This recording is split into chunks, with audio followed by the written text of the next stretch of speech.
Hi guys, let's do Uni Standard 119465. It's about write, present, sign text for a range of communicative context. It's NQF level 3. It has 5 credits and it's a field for communication studies and language. And the purpose for this Uni Standard requires learners to follow a process in writing text and reports required in business. It is intended to promote clear, unambiguous communication in plain language and to improve the quality of written reports and other texts that are specific to a business environment and require a particular format and may include specified legislated requirements. The UNI standard enables learners to recognize and effectively use textual conventions and features specific to business text. The learning assumed to be in place. It is assumed that learners are competent in communication at the NCAF level 3 or equivalent. Session 1 write or sign for a specified audience and purpose. The learning outcomes for session 1: the purpose for writing or signing, the target audience, and the context are clear in relation to the learning task or activity. The text type or style and register selected are appropriate to audience, purpose, and context. The language appropriate to social cultural sensitivities is selected and used in an appropriate manner without compromising on values or arguments. Writing or signing is well constructed, it's well structured, and conveys its message clearly. Critical thinking skills are used as strategies for planning. Writing or signing reflects a clear point of view with sound reasons and facts to support arguments and logical development of a clearly articulated premise. Research skills are evident in the way data and information relevant to the context is identified, located, selected, and synthesized for inclusion in the final text. The final form of communication is as important as the oral form of communication. It is a record of the conversation or agreement that has taken place between people. It must be filled in a filing system that keep it safe until such time it is needed. The forms of written communication. There are a number of different forms of communication used in business today. It must be remembered that the form or medium of communication will depend on the purpose of the communication and who it is being addressed to. The reports. A report is a document written in a specific format as a result of instruction given to someone either to investigate or report on a specific matter or subject. And the purpose is to inform, record facts, persuade, help in decision making, give recommendations. The types is informative, it stresses the facts; investigative, it gives the results of an investigation and recommends action; and feasible, it examines whether or not something can be done and recommends action. Preparing a report. In business, the information provided in reports needs to be easy to find and written in such a way that the person reading it can understand the message being communicated. The structure of a business report includes the title page, the report title, your name, submission date. The executive summary, it provides the reader with an overview of the report, essential information. The table of content, it has the introduction, which presents the background of the issue, the objective of the purpose of the report, and a definition of the research problem or topic. Mm, we've got the body, which expands and develops the material in a logical and coherent way, reflecting the structure outlined in the introduction. It contains a description of the findings and a discussion of them.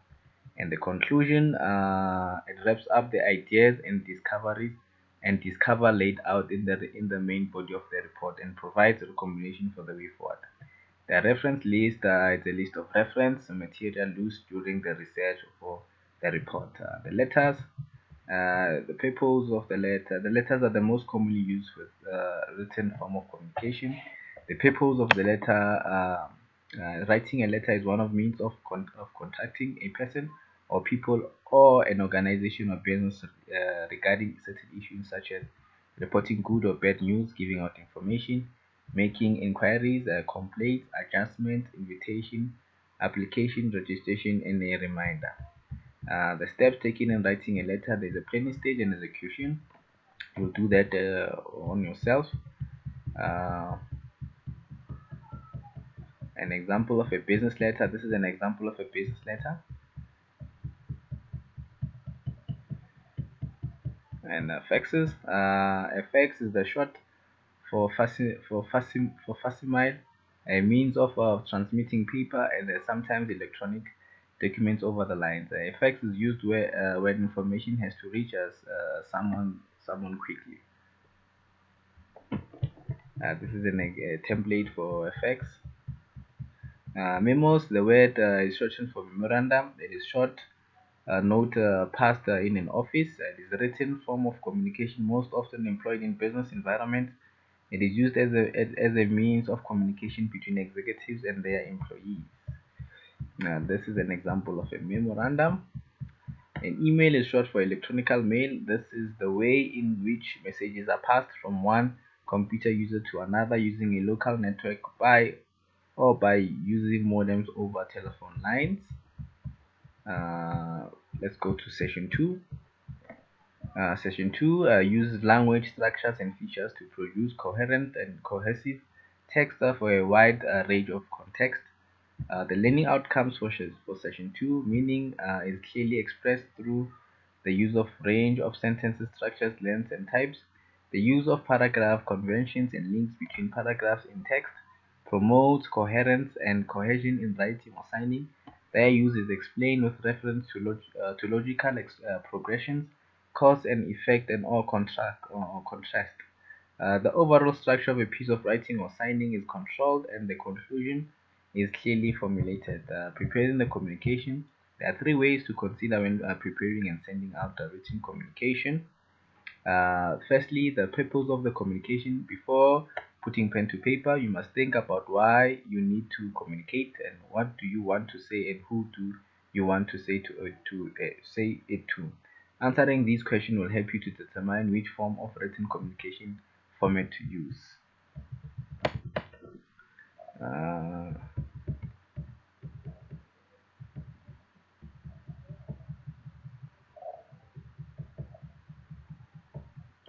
we've got secondly the audience. Think about who is going to read this communication. Writing a letter to a friend is not the same as writing a letter to your manager. A letter written to a friend will be informal, friendly, and may contain words not used in professional communication. For example, slang. A letter written to your manager will be formal, professional, and should be include proper grammar and vocabulary. You'll read that on your own. About the audience. Let's continue. Thirdly, preparing, editing, and correcting the document. The purpose of the communication is to determine which format to use.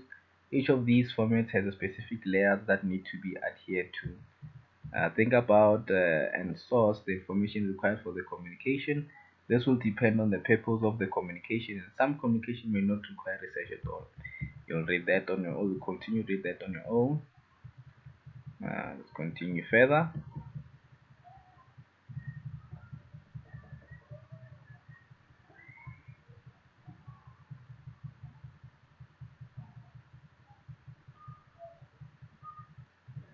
Business check communication checklist. When writing, check the following points: is the company address correct? Yes or no? Is the date written correctly? Yes or no? Is the spelling of the reader's name correct? Is the salutation correct? Is there a brief subject heading? Are there separate paragraphs for each topic? Does it follow? Does it follow in a logical order, and so forth and so forth? You'll read the checklist on your own. Institutional assessment. The task you have to perform is to find out more about the opinions of the employees with regard to the establishment of a childcare center for organization. This is just a task. You go through this on your own. Section 3, draft own writing or signing and edit to improve clarity. and correctness. Learning outcomes for session 3. Writing or signing produced is appropriate to audience, purpose, and context. Corrections are improvement on the original. Control of grammar, diction, or clarity of sign, sentence, and paragraph structure is checked and adapted, for consistency. Logical sequencing of ideas and overall unity are achieved through redrafting.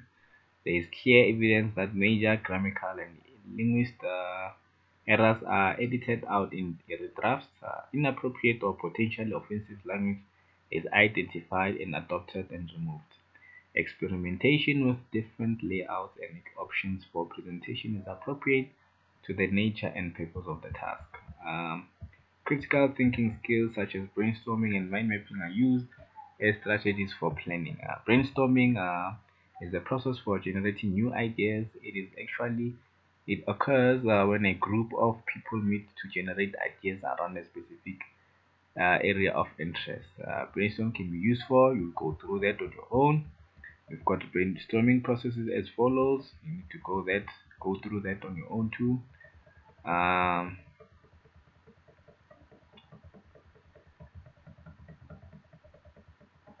got activity 4. You can do that on your own.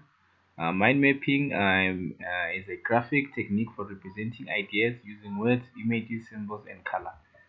Mind maps summarize information, consolidate information from different research sources, assist to think through complex problems, present information that shows the overall structure of an idea or subject. Mind mapping can be used for teaching and giving a presentation, creative thought and problem solving, writing, website design, planning, note taking, assist with memory and learning, dialogue and group works, making decision and design. Uh, you go through that on your own.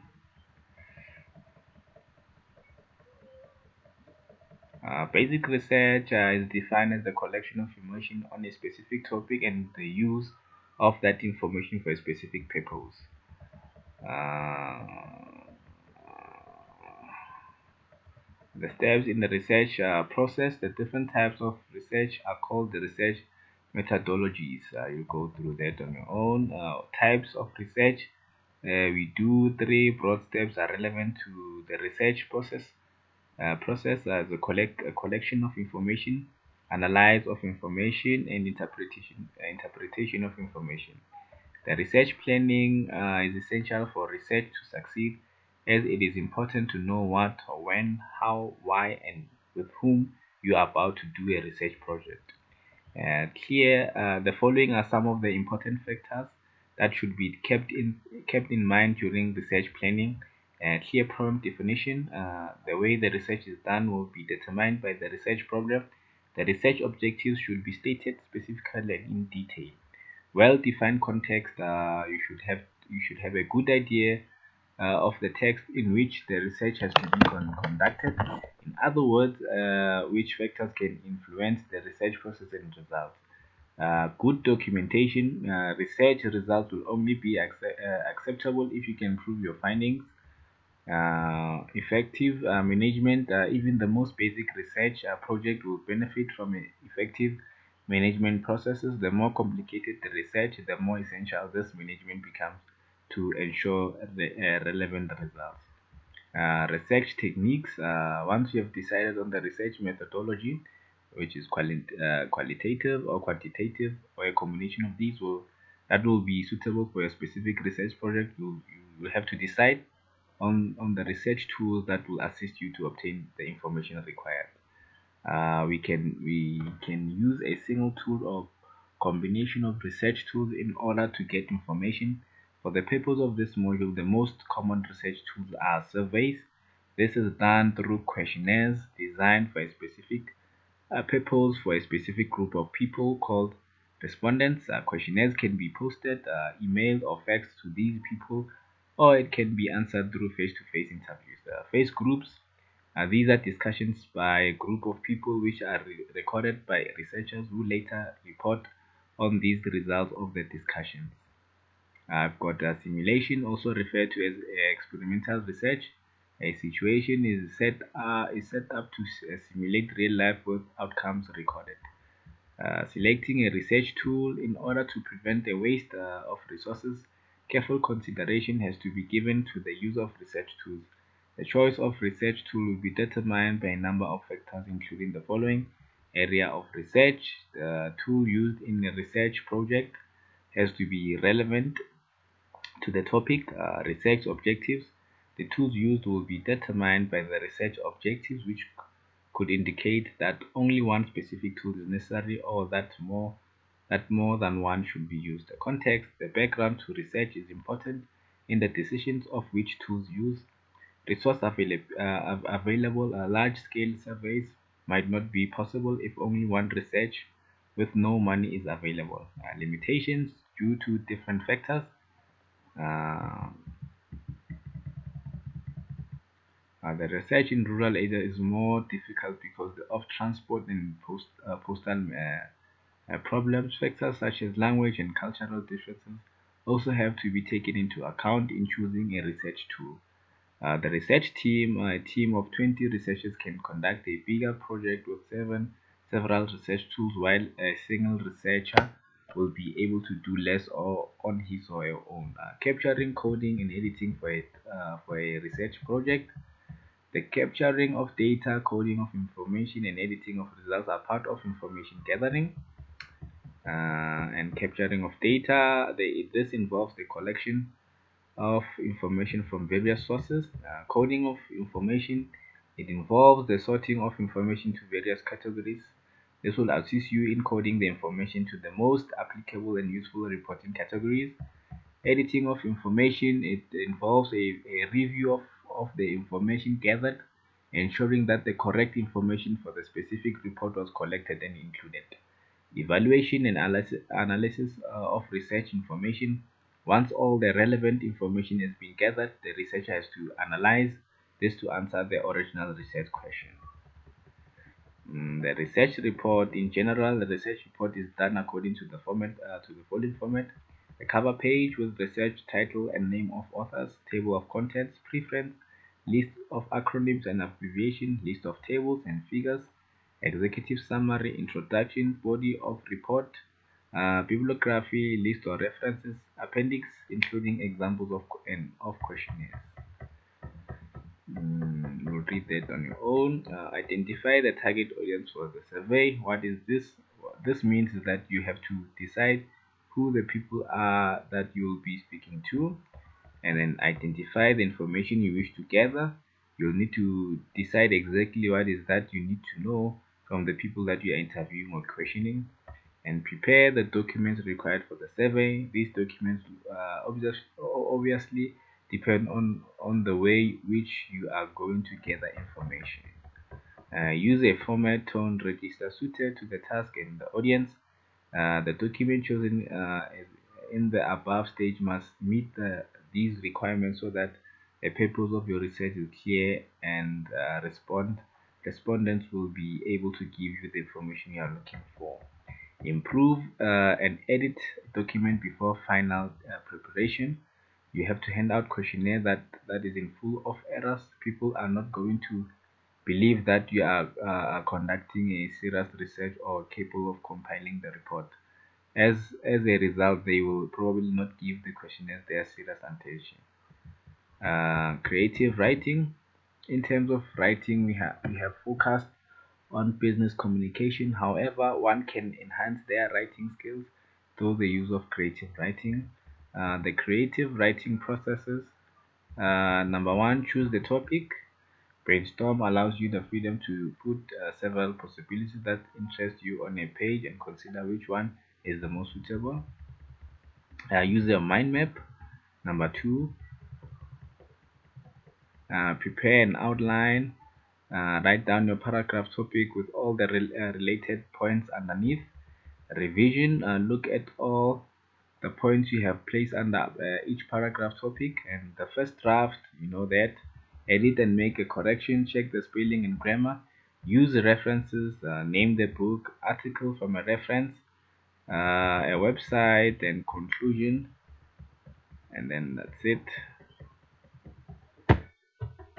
That's it, guys, for our this unit standard. Let's go through our okay, guys. Let's go through the assessment preparation checklist. This assessment is a formative assessment and is based on the outline unit standards for the right, present, signed text for a range of communication context module. You'll have to tick there yes.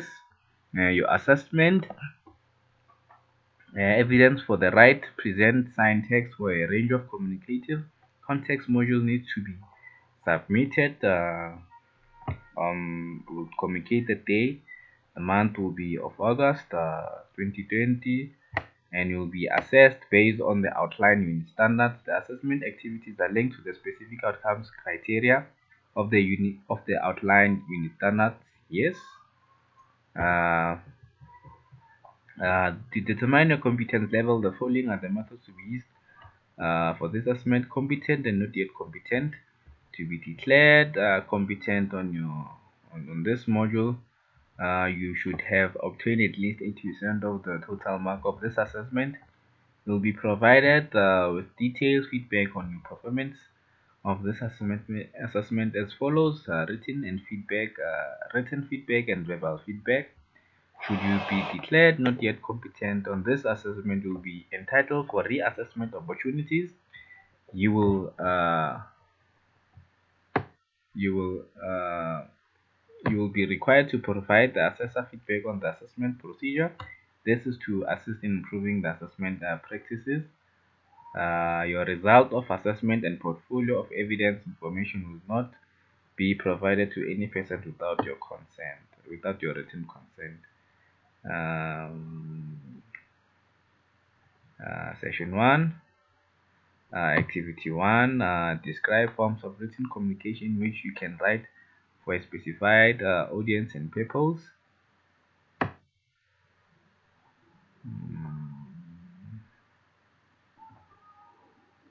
Session 2, Activity 2, describe use of language structures and features to produce coherent and cohesive text for a wide range of contexts.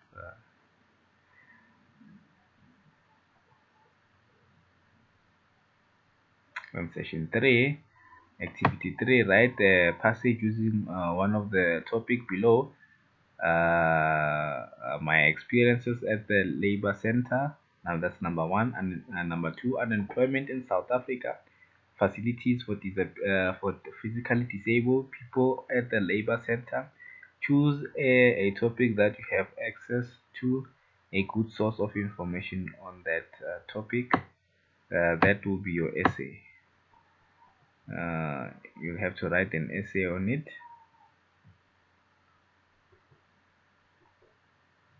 You'll have to write an essay on it. So that is basically your formative assessment.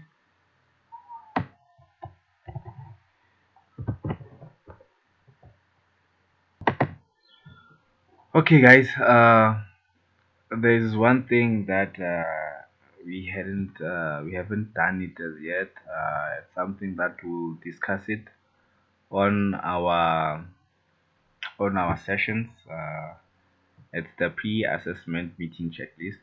We have to go through this, everyone, and it's something that we'll go through together before we could attempt our summatives for this unit standard.